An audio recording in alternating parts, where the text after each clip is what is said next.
Now, let me share the touch point from the recruiter's perspective. So, how your resume read by the recruiter? The ideal answer is minimum 30 seconds, maximum 45 seconds. This is the strategy for every recruiter. And this 30 to 45 seconds, they will quickly scan each and everything. Now, what are the points they are going to scan? Let me tell you about it. The first is it shows how many companies you worked and how many brands you worked. If you are associated with the bigger brands, then it will give 5 to 10% weightage only. Second, what type of roles you have worked in those companies, only the role name. Third, your USP. USP means unique selling proposition. If you are academic topper or higher percentage, or suppose you did a couple of certifications or position of responsibilities, that will be captured in the USP. So these are the three broader areas which will be captured in 30 to 45 seconds of the scanning time. Customization, it should be JD only, which I told you.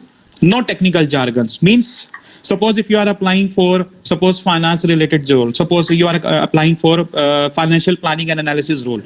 But if you are keep on adding the jargons related to marketing role or related to economics role, or suppose you are applying for mentioning the skill set and competencies of management consulting and product management, the recruiter will treat as a technical jargon. They don't understand those words. So please don't mention those keywords which is acting as a jargon towards the recruiter. It should be clean and easy to read. Don't make it overcrowded. It should be having ample space on the left margin and the right margin. Leadership potential should be there. Means your position of responsibility should be clearly captured in your profile. Like, you are the president, keep it highlight. You are the committee member, you should clearly highlight. You are the suppose sales and marketing intern, it should clearly highlight. Now coming to career progression. Suppose you start your journey as an analyst, and after some time, 2 years down the line, you become senior analyst, then it shows reflect your career progression. But don't mention each and every designation in your resume. Suppose if you have 5 years of work experience, then don't show your previous designation. Like you for initial years, 2 years you worked as an analyst, then senior analyst, and then suppose business analyst. Don't mention this. Current designation should be there in the career progression. Don't mention all the designation you hold so far in the last 5 to 10 years.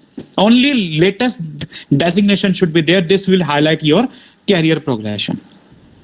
Unique selling proposition. Now under this USP, you have multiple points. Like suppose you can mention, suppose you are the 10th or 12th topper, or suppose you hold maximum percentage in the CA exam, or suppose you hold maximum percentage in the Hindu college, or suppose other colleges of the DU, or you are the department topper, or you hold the scholarship while studying, and in the scholarship what was the amount, or suppose you won multiple case competitions, then you can highlight those points under your USP.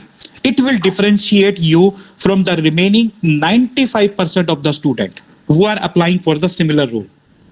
USP stands for, means you are standing at top 5%, means which differentiate you from the remaining 95% of the candidates who are applying for the similar role. So it will gives credibility to your profile. You are superior with respect to the other candidate. And lastly, international experience. It can be related to the projects. It can be related to your full-time experience. If you have, it will add credibility towards your profile. So these are the touch points which recruiter consider from a candidate when they are going to shortlist across multiple profiles. Now, I am going to cover about the STAR approach, which is very, very important. Resume is incomplete if you don't include the STAR approach. STAR stands for situation, task, action, and result. Let me give a very simple example. Situation means the context. What is the problem right now? Suppose you are working on a problem. What is the problem right now? Based upon the problem, what are the roles and responsibilities assigned to you? You need to mention as task. And what actions you have taken means what are the tasks you have carried out to resolve that particular problem that will be considered as an action, and followed by the result. Result means outcomes in terms of your numbers or percentages. Like suppose you analyze certain data during research. Based upon the research, you suggested certain recommendations. And once you implemented the recommendation, suppose profitability increased by 30%, or suppose customer acquisition cost reduced by 5%, or suppose customer satisfaction rate increased from 5% to 10%, or cost has been reduced from 10% to 5% quarter on quarter. That should be considered under your result. If result is not mentioned, then your resume is incomplete, because your accomplishment will be elaborated based upon the result. Now, few students will say that if I don't have the numbers what I mentioned, then you need to mention the percentages, but make sure it should be realistic or reasonable. Suppose if you work for 3 months in the internship, then you cannot justify yourself that in 3 months I increase the revenue margin from 30% to 55%. Nobody will believe this. It is unbelievable. So mention that much amount of realistic percentage, suppose 5%, 10%, 12%, that is reasonable or realistic, which can be achievable in just 3 months. But if you mention more than 30% or 50%, nobody will believe this. So make sure result should reflect as per the duration of the rule. Let me show you with the help of example. Suppose if you read this paragraph, it will show you about the professional accomplishment which you have made so far. But if you read this complete paragraph, if you write in your CV, it will not give a good feel about the candidate roles and the responsibilities. Rather, you can split under the STAR approach. If you read it in detail, you will get the situation like company was facing operating losses and continuously failing to hit the quarterly role. Based upon this problem, the task was assigned as you have to devise a marketing plan to increase the product revenue. Now, based upon your task, what you achieve, these actions you have carried out. You have deep dive the problem, find out the RCA, root cause analysis you carried out.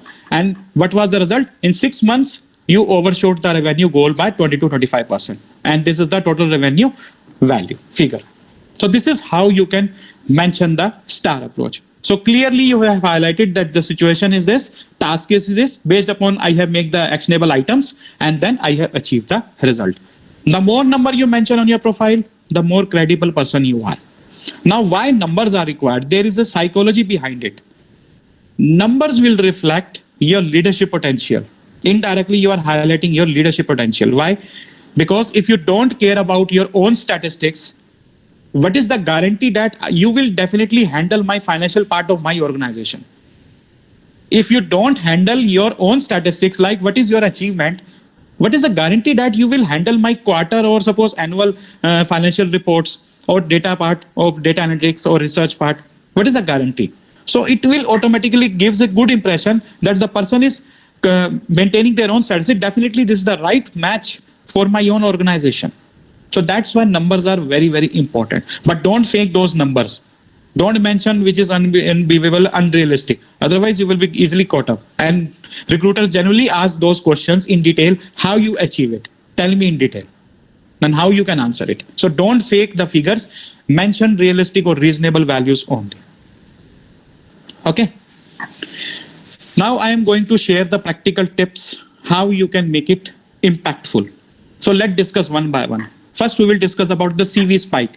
CV spike means your USP, like unique selling proposition. So one line at the top, you need to mention about your unique selling propositions. This will automatically eye-catching for you, eye-catching for recruiter also. Like suppose if you are a PPO holder, pre-placement offer, you can directly mention at the top. If you are suppose a position of responsibility, you handle it as a finance secretary, you can mention at the top. Or diverse experience, suppose you handle the role for marketings, entrepreneurship club, or suppose luxury branding, or suppose analytics, you can mention that diverse achievements. Or if you won any medal, you can mention it. Or department rank, you can mention it. Anything which is separating you from the rest of the 95% of the student, you can mention as the CV spike. This is basically your USP. You need to mention at the top of the resume only. Next is academics. Just like I will give you one example. Suppose this is the academic qualification. Suppose you did 10th, 12th or BE or MBA. Okay, this is the reverse chronological order. You have mentioned the detail. The latest achievement, education come first, later on the last one. And how you can mention that? You have to mention in the bracket. Like suppose you are in the top 20 percentile, you need to mention in this. If you are a rank holder, top 10, of the total of your own department, you can mention as rank 9 out of 400. Now, why this divided by 400? Suppose if you mention as you are the rank 9, how the recruiter will come to know that you are at rank 9? Suppose only 10 candidates are there, then what is your achievement? You need to quantify yourself. You are rank 9 out of what is the sample size? Your sample size should be there, whether you are rank 9 in just 10 student or 20 student, or suppose 1000 student. You need to mention that. Otherwise, this will not gives credibility to your own achievement. So mention your own sample size. Let's have more USP on your profile. Let's have a look on the work experience. Suppose you mention so many bullet points. See this. If you count this, comes out to be suppose 8 to 9 bullet point. Read the lines. This is just ordinary lines. It will not give any kind of feeling. Like studied the relevance of drilling pressure and its data management in the oil and natural gas industry. If you read this does it add any value? Nothing. You have just mentioned that you have just studied. But after studied, what you do? What you achieved? What was your finding? What was your accomplishment? It is nothing mentioned here. If you read the point number 2 and point number 4, these are similar, redundant point. It will not add any value. Read the third last line. Received a pre-placement offer from the SOO Chennai. Okay, you received the pre-placement offer. That's good. But why they have awarded you PPO? That is not mentioned. On what basis you get the PPO? You need to quantify that parameters. And these bullet points are more than 5. So if you want to create impactful lines, you can do like this. So just 5 bullet points are sufficient, and quantify in terms of the numbers or symbols. Read this. Now you have used action verbs, which are in bold. Here the action verbs are not used. So see this, benchmark, input data from 3+ drilling pressure tools by plotting 5+ matrices on actual simulation. Now see this, you use action verbs, you need mention, you mention the input start and what was your outcome. You completely mention it. Or you have used the symbol also, increase or decrease. Everything has been mentioned. And regarding the PPO, you mentioned clearly, received a PPO for doing this task, how you did the task for developing a QC tool, and what was the outcome.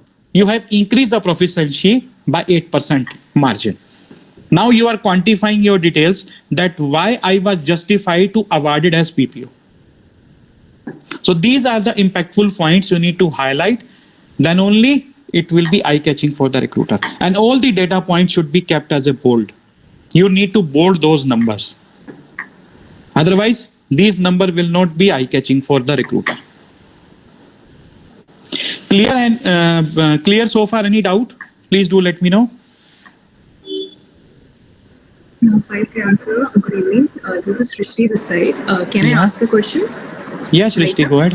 Yeah. So I have recently qualified my chartered accountancy, and I just wanted to ask, like, for example, my articleship exposure is in assurance audit, but I want a job in taxation, but I don't have any relevant certification or any other thing. But yes, I would want my post-qualification experience in taxation. So how can I curate my CV then?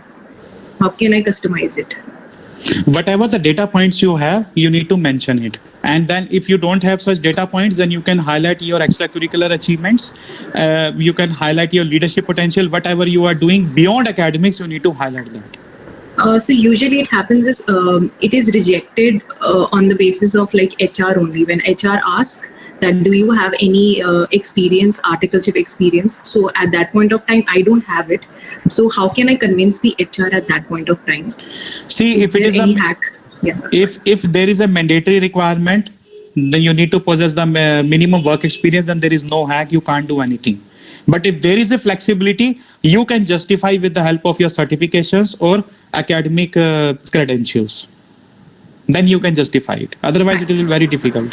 Thank you, sir. Thank you. Welcome. Coming to the position of responsibility, same thing you need to apply with the help of STAR approach, like organize 4+ inter-year literary competition 2006 by comprising 35 events with part-taking of 200 students. Now, if you see this line, it will show your leadership potential. How many events you organize, in which year you organize, and what was the sample size of the total students, and what is the duration of your event. It will tell each and everything. So suppose if you are the event head or entrepreneurial cell head, you need to quantify the details like this only. Otherwise, everybody will question you as a event head what you did, as a entrepreneurial head what you achieved. So you need to quantify your detail.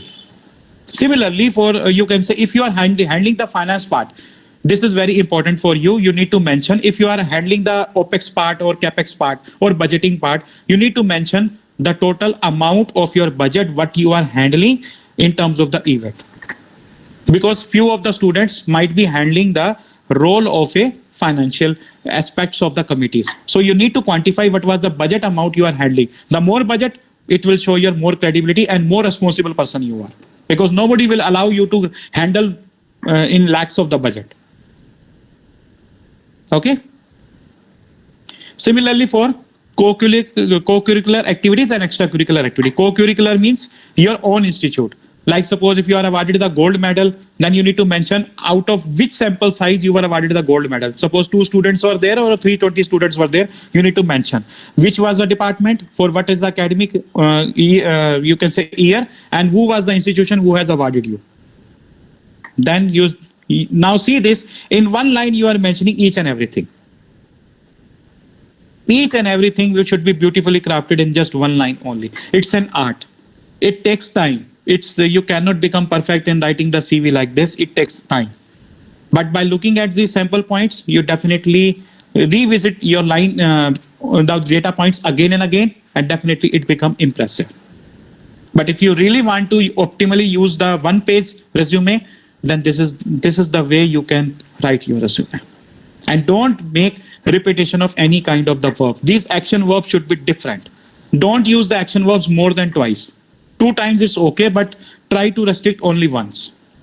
Similarly, for extracurricular activities, suppose you won the case competitions or runner-up, or you are working with the NGO, you need to mention. Like for NGO, what was your roles and responsibilities? What impact you bring towards the society?